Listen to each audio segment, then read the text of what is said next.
आता सभागृहात विरोधी पक्ष नेते जे काही बोलतायत किंवा एकंदरीत त्यांना कुणाला काही चर्चा करायची नाही, तर मी आता आजच्या ज्या काही डिमांड्स आहेत त्या मागण्याच्या बद्दल मंजुरीच्या करता टाकतो।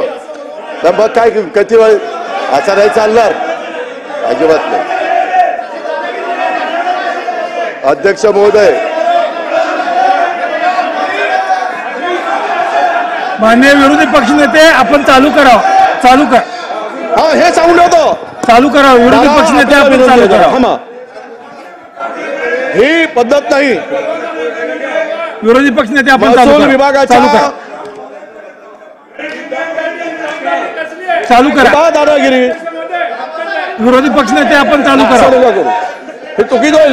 मी बसेल लाबीमध्ये, मी उठणार नाही, मी उठणार नाही। करा तुम्ही, चालू करावं, चालू करायचं असेल तर कामकाज चालू करा। 4 वाजता गिलोटीन आहेत, 12:55 झालेले आहेत। विरोधी पक्षनेते आपण चालू करावं।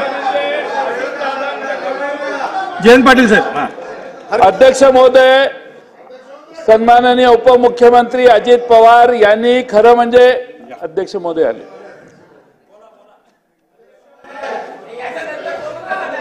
अध्यक्ष महोदय, सन्माननीय विरोधी पक्ष नेत्यांनी उपमुख्यमंत्री महोदयांनी खरं म्हणजे उरलेले आपले सहकारी ताबडतोब सभागृहात बोलवणं आवश्यक होतं।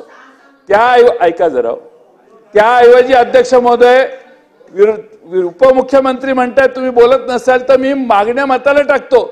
हा एवढा उद्दामपणा बरा नाही, एवढा उद्दामपणा बरा नाही। अध्यक्ष महोदय, मंत्री महोदय हजर राहावेत, ही मागणी आमची सगळ्यांची आहे। शेवटचं अधिवेशन आहे, शेवटच्या डिमांड आहेत। अर्थसंकल्पाच्या मागण्यांवर सगळ्या मंत्र्यांना बोलायचं असतं आणि अध्यक्ष महोदय जर मंत्रीच उपस्थित राहणार नसेल तर किमान एकच मंत्री उपस्थित आहे, उरलेले 3 गैरहजर आहेत। ठीक आहे अध्यक्ष महोदय, म्हणून त्यांना हजर केलं पाहिजे। ठीक आहे, हे बघा माननीय ज्येष्ठ सदस्य जयंत पाटील साहेबांनी एक मुद्दा इथं उपस्थित केलेला आहे, ऐकून घ्या त्यांचा। पण याच्या आधी अध्यक्ष महोदय आम्ही विरोधी पक्ष नेत्यांना विनंती केली। मी जरा बाहेर गेलेलो होतो, मला शंभूराज देसाई तिथं आले आणि त्यांनी सांगितलं सभागृह अशी विनंती करते। आम्ही ताबडतोब आलो अध्यक्ष महोदय। वरच्या सभागृहात प्रश्नोत्तराचा तास 1 वाजता संपणार आहे। आम्ही सभागृहाला विनंती केली की काही मंत्री नाही आहेत, ते वरच्या सभागृहात उत्तर देत आहेत, त्यांचे प्रश्न लागलेले आहेत, तेही सभागृह महत्वाचं आहे, हेही सभागृह महत्वाचं आहे। तोपर्यंत आम्ही मुद्दे काढतोय। आता आज चर्चा इथं ग्रामविकास मंत्री आमचे गिरीश महाजन साहेब हजर आहेत। बाकीच्या संदर्भामध्ये मी स्वतः बाकीचे मुद्दे काढून घेतो म्हणलं आणि त्यांच्या जे काही प्रश्न उपस्थित करतील त्याला उत्तर द्यायला सरकार म्हणून आम्ही बांधिलंय आणि इतर पण 7-8 मंत्री सभागृहामध्ये अध्यक्ष महोदय आहेत। माझी विनंती होती की चालू करा। मला पुन्हा मी विरोधी पक्ष नेत्यांना विनंती केली, त्याच्यामध्ये बराच वेळ गेला अध्यक्ष महोदय। म्हणून नाईलाज असतं मी म्हणलं की जर तुम्हाला चर्चा करायची नसेल तर मग मताला टाकू का, म्हणजे मांडू का की मंजूर करा म्हणून। बाकी काही आम्हालाही कळतंय, लोकांचे प्रश्न असतात। आमची विनंती आहे की बाबा आता कामकाज सुरू करावं, विरोधी पक्ष नेत्यांनी सांगावं। सन्मान्य विरोधी पक्ष नेते थांबा, आता या विषयावरती अजून काय भाष्य करायची गरज नाहीये मला वाटतं। चला, मला अपेक्षा आहे की पुढच्या 3 मिनिटांमध्ये मंत्री येतील, ही अपेक्षा ठेवून सुरू करतोय, कारण दादांनी दिलेला शब्द आहे त्यामुळे मी सुरू करतोय। अध्यक्ष महोदय, मी आता सांगताना सांगितलं की मुख्यमंत्र्यांच्या जिल्ह्यामध्ये दुर्गम अशा कांदाडी खोऱ्यातील ज्या प्रकल्पामध्ये झाडानी नावाचं गाव आहे आणि त्याच्या परिसरातील काही गाव आहेत, 640 एकर जमीन अत्यंत अल्प दरामध्ये अध्यक्ष महोदय खरेदी केली गेली। हा कोण खरेदी करणारा अधिकारी आहे तर एका गुजरातच्या जीएसटीच्या प्रमुख विभागाचा अधिकारी आहे। त्यांनी या विभागामध्ये ही जागा खरेदी करत असताना अध्यक्ष महोदय सर्व नियम हे धाब्यावर बसवून ही सगळी खरेदी केली। त्यांच्या ही खरेदी करत असताना जी जमीन खरेदीची कमाल मर्यादा आहे ती पायदळी तुडवली। रस्ते काढत असताना वन जमिनीतून रस्ते खोदून काढलेत.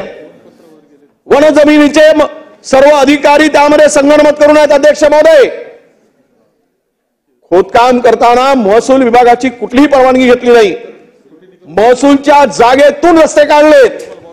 डोंगर पूर्णतः पोखरून काढलं आणि करोडो रुपयाचा महसूल सुद्धा अध्यक्ष महोदय बुडवला.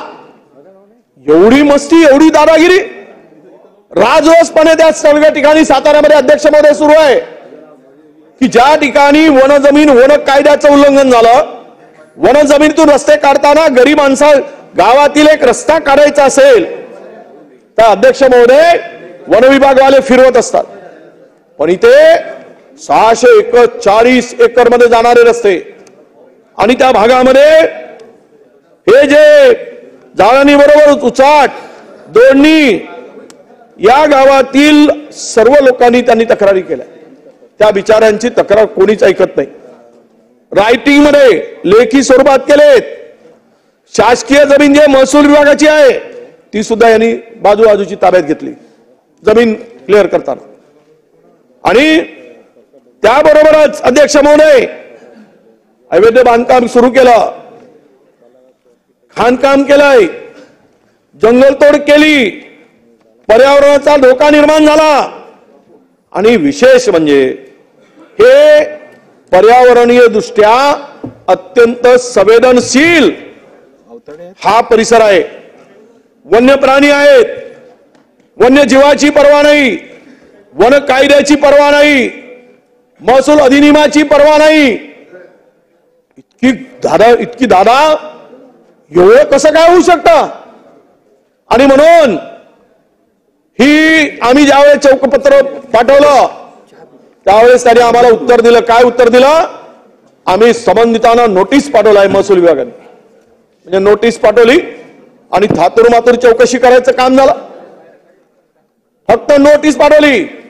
2,000, 2 लाख, 5 लाखांनी जमीन खरेदी करून त्या ठिकाणी मोठा एक 650 एकर मध्ये जे काही काम सुरू आहे अध्यक्ष महोदय, त्यामुळे वन जमिनीतून